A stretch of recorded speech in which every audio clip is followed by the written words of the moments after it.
আসসালামু আলাইকুম। সংবাদে আপনাদের সবাইকে স্বাগত জানাচ্ছি। আমি ফিরোজ তোহা। শুরুতেই আরবে কেবলস সংবাদ শিরোনাম।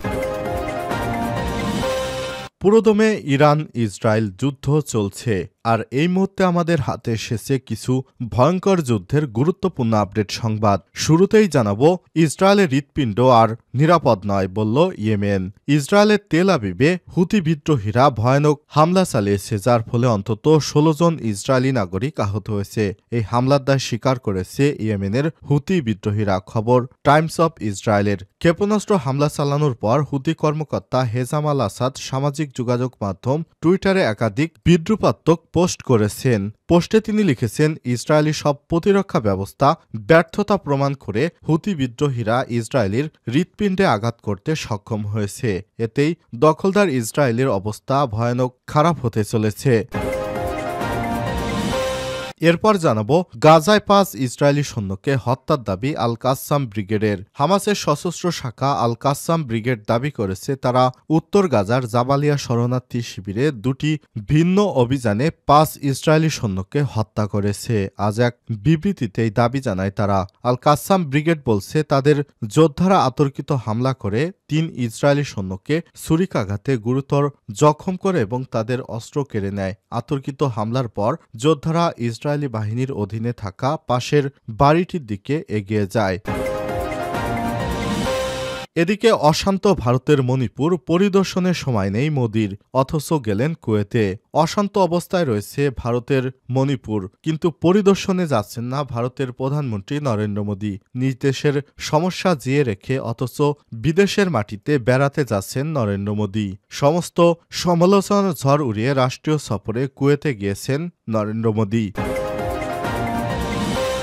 জানাবো, অবৈধ বাংলাদেশিদের জন্য ডিটেনশন সেন্টার খুলবে ভারত। অবৈধ বাংলাদেশিদের জন্য ডিটেনশন সেন্টার তৈরির ঘোষণা দিয়েছে ভারতের মহারাষ্ট্র রাজ্যের মুখ্যমন্ত্রী দেবেন্দ্র ফড়নবিস।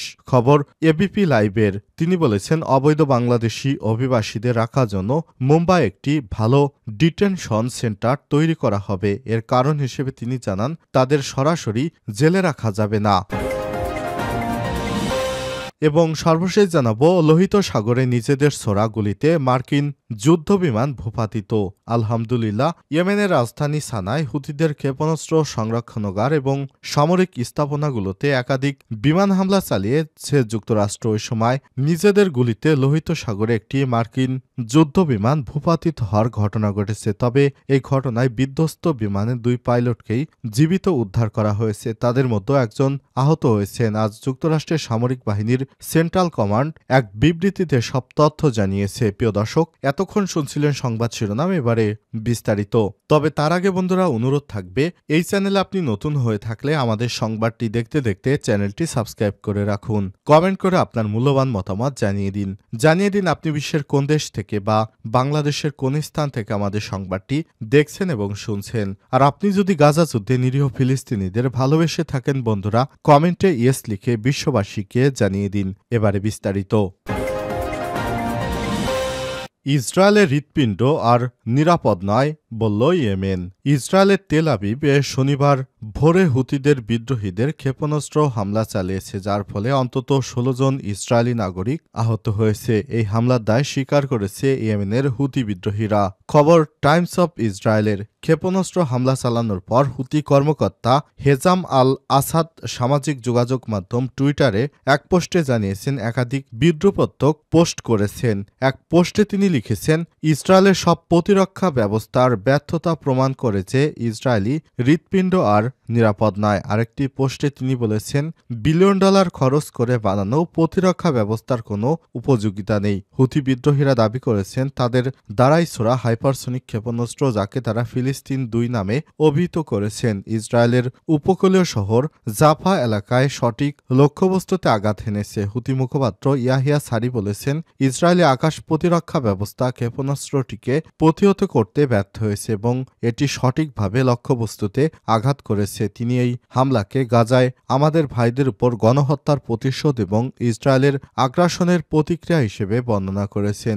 ইসরায়েলি প্রতিরক্ষা বাহিনী তেল আবিবের জাফা এলাকায় হামলার ঘটনা নিশ্চিত করেছে। স্থানীয় সময় শনিবার ভোর ৩:৫০ মধ্যে ইসরায়েল এবং আশপাশের এলাকায় রকেট সাইরেন বেজে ওঠে। ইসরায়েলি সেনাবাহিনী আইডিএফ জানায় হামলা ইয়েমেন থেকে ছোড়া একটি ক্ষেপণাস্ত্রের মাধ্যমে হয়েছে। হামলার পর ইসরায়েলি পুলিশ ও বোমা বিশেষজ্ঞ দল ঘটনাস্থলে পৌঁছেছে এবং এলাকাবাসীকে নিরাপদে থাকতে বলা হয়েছে। টাইমস অব ইসরায়েল আরও জানিয়েছে ক্ষেপণাস্ত্রটি তেল আবিবের আকাশ সীমানায় প্রবেশ করলেও ইসরায়েলি আকাশ প্রতিরক্ষা ব্যবস্থা সেটি ঠেকাতে ব্যর্থ হয়েছে। এর ফলে চরমভাবে আঘাত করেছে নেতানিয়াহুর বাড়ির সামনে।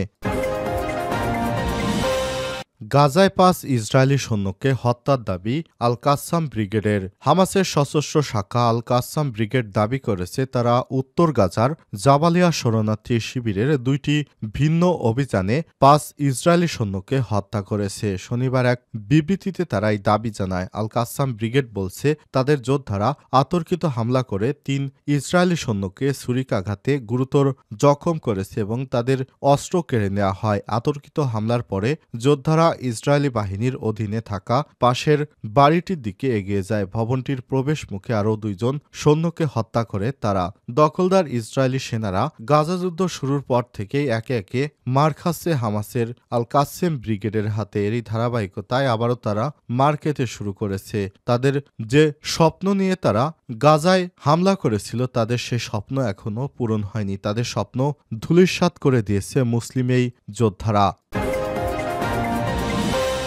অশান্ত ভারতের মণিপুর পরিদর্শনের সময় নেই মোদির, অথচ গেলেন কুয়েতে।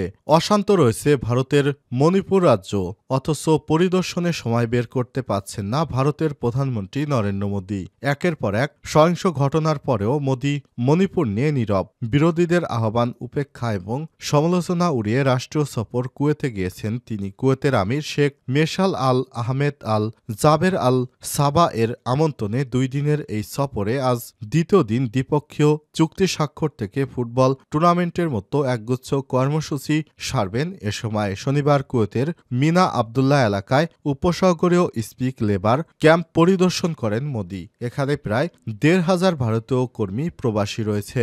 ১৯৮১ সালে ভারতের তৎকালীন প্রধানমন্ত্রী ইন্দিরা গান্ধী কুয়েত সফরে গিয়েছিলেন। তারপর আর কোনো ভারতীয় প্রধানমন্ত্রী কাতারে যাননি। মোদীর সফরের মধ্য দিয়ে ৪৩ বছর পর কুয়েতের মাটিতে প্রথম কোনো ভারতীয় প্রধানমন্ত্রী পা রাখলেন। ভারতীয় পররাষ্ট্র মন্ত্রণালয়ের কর্মকর্তা অরুণ কুমার চট্টোপাধ্যায় জানিয়েছেন প্রধানমন্ত্রীর এই সফর ঐতিহাসিক। ২ দেশের মধ্যে নতুন অধ্যায়ের সূচনা হবে।